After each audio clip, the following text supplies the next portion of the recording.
Hey baseball fans, Steve with MLB back again. Sorry for the long delay from the end of the postseason until now, but I want to cover a very important topic in sports. While cheating in sports has tons and tons of precedence between all the leagues, baseball unfortunately is riddled with it as well. And the latest suspensions came down on the Houston Astros today from Major League Baseball and increased by the owner Jim Crane of the Houston Astros. Jim Crane got fined $5 million, and for like a billionaire team owner, that's a slap on the wrist. It's nothing to him. He spends more than that on signing bonuses. AJ Hinch was suspended by Major League Baseball for 1 year. He's eligible to return next year, but Jim Crane felt so embarrassed by this scandal that he claimed, and there is absolutely no evidence to prove otherwise. Therefore, he is considered innocent of any knowledge of this. He felt that the suspensions and the cheating were such an embarrassment to the Astros organization that he went ahead and outright fired Hinch and Luhnow, despite their suspensions. Now, those two people can rejoin baseball after their 1 year suspensions are over, but they will no longer be associated with the Houston Astros. The Astros also lose the first and second round draft picks in both 2020 and 21. Now, a lot of people are asking, is that harsh enough? Is it not harsh enough? Okay? There's so much precedence behind it. Between the 1919 Chicago White Sox scandal, the throwing the World Series for money, Pete Rose betting on baseball, getting a lifetime ban, Melky Cabrera getting busted for pre-EDs with San Francisco San Francisco Giants. He was paid $6 million at the time. After the game suspension, he signed with Toronto for $16 million. And George Steinbrenner got banned from any interaction with the Yankees or baseball as a whole for several years in the 80s for meddling within operations. And then in 2017, and this is the most recent precedent for all of this, the Cardinals got busted and a $2 million fine for hacking the Houston Astros database in 2017. As a result of this, Major League Baseball and Manfred came down and said, any future cheating will be dealt with very harshly. And he even said after handling this down, if any future suspensions or cheating is discovered, it will be even more severe than this. Here's the thing, okay?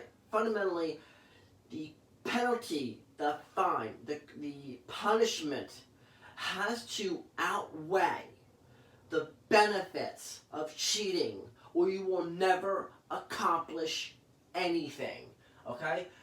Jim Crane getting off the hook on this thing for no knowledge, so be it.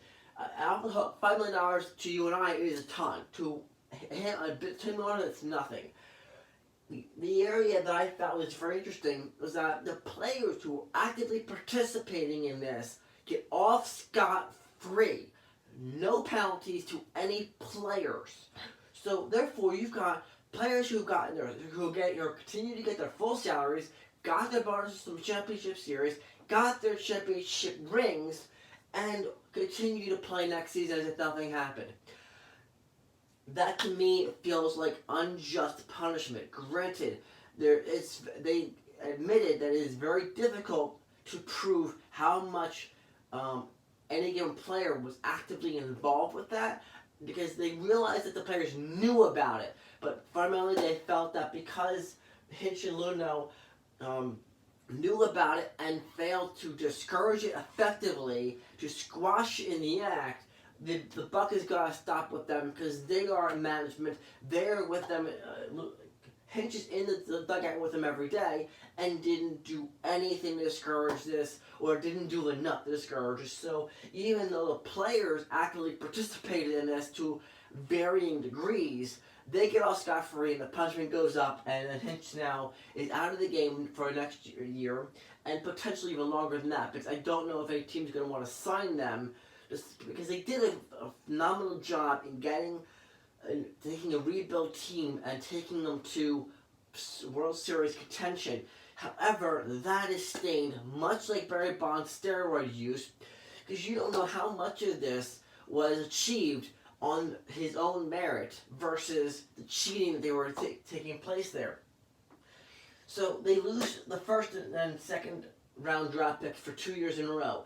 Now that does nothing to hurt the Astros in the next year or two. Because when you get a draft pick, they're starting out in A ball. And they're working their way up to the major leagues. It takes years to develop them. Some are faster than others. Some are better caliber players than others. Some may reach the major league level in a couple of years, few years.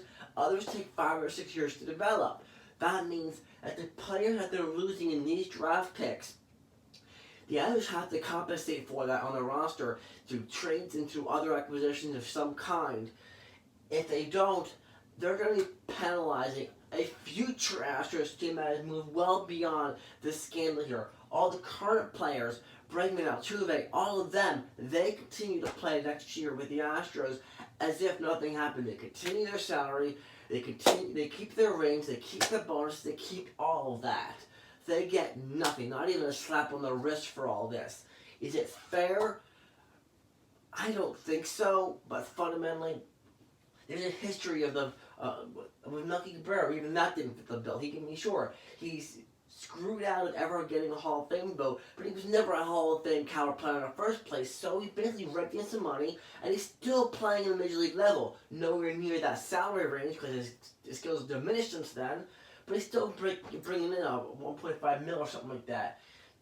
The Cardinals, despite getting hacked at hacking the Houston database and getting a $2 million fine, slap on the wrist of the team owner, and the Cardinals continue to press forward. They made it all the way to the NLCS this past year, despite the fine 17.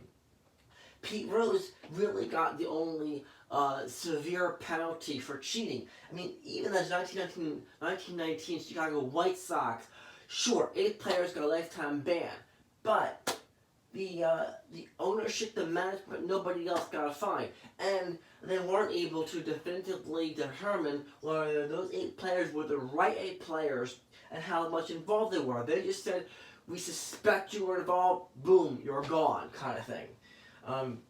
And you would think with the precedence of back in 1919 when you had 8 men out, that would have set a tone that says, okay, we've done that much that far back. How can we make this so much more severe now that technology is so much better, now that performance-enhancing drugs are so much more awareness, now that we've already given Pete Rose a lifetime ban for gambling, now that you've had all of these things happen throughout the years, you gotta make this so severe, no team would ever think about it. And fundamentally, also consider this, Alex Cora was the bench coach in the 2017 Houston Astros.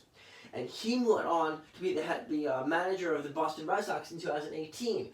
So now you've got, in the 2017 playoffs, they take out the New York Yankees in the ALCS, then go on to burn the Dodgers in the World Series.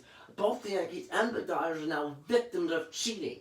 Taken out in 2018 with the Boston Red Sox. They take out the New York Yankees, the Houston Astros, and the LA Dodgers in 18. And they are under investigation now for cheating. Therefore, you potentially gotten the Yankees burned in two ALCSs, and even more significant than that are the Dodgers, who played a cheating Houston Astros team in 17 and a cheating Boston Red Sox team in 2018. Both times they lost the World Series. Who's to say they wouldn't have been able to win those games if they were playing fair, or at least within the confines of the rules? There's obviously legitimate sign stealing, player on second base who's trying to do everything and then happens to catch the signals and figures out where to relay that in. That's gamemanship. I get that. But when you're using electronic devices to steal signs and relay that in, that's just downright wrong. So, having said that, at this point in time, yes, Luhnow was fired, and they lose draft picks, and the owner gets fined a little bit. In my personal opinion, the penalties do not fit the crime. It was severe, yes, and I realized that Major League Baseball gave Crane the maximum allowed by their bargaining agreement, $5 million, and they couldn't go any higher because that's the maximum allowed by Major League standards. Um, and I do agree that Crane firing Hinch and Luhnow was absolutely appropriate because it stains the organization. Now going forward, every team that faces the Astros are going to be wondering, are they cheating in this game? If they win the game, did I get cheated out of a legitimate win? And it's a legitimate concern, and every team that faces the Astros has a legitimate right to feel that way. Because until they can wipe themselves with a stain here and make significant changes, you don't know if they're cheating or not. All they know is they have been caught for it. And if they continue to perform well, it raises a lot of cloud of suspicion around this team, which isn't fair to the rest of Major League Baseball. Having said that, there's a lot that they need to clean up in the game, and they're making great strides in doing that. But fundamentally, I feel like this was not severe enough to, by Major League Baseball anyway, Crane and firing them both was a good idea. I was disappointed when Major League Baseball was only giving them a 1-year suspension. I felt if you're going to be corrupting the integrity of the game to the degree of the White Sox or Pete Rose, you need a much, much more severe penalty. More people should have been let go, should have been banned by Major League Baseball for a much longer period of time, and unable to participate in anything beyond 1 year, in my opinion. Players should have been investigated. They should have been fined. They should have had penalties as well.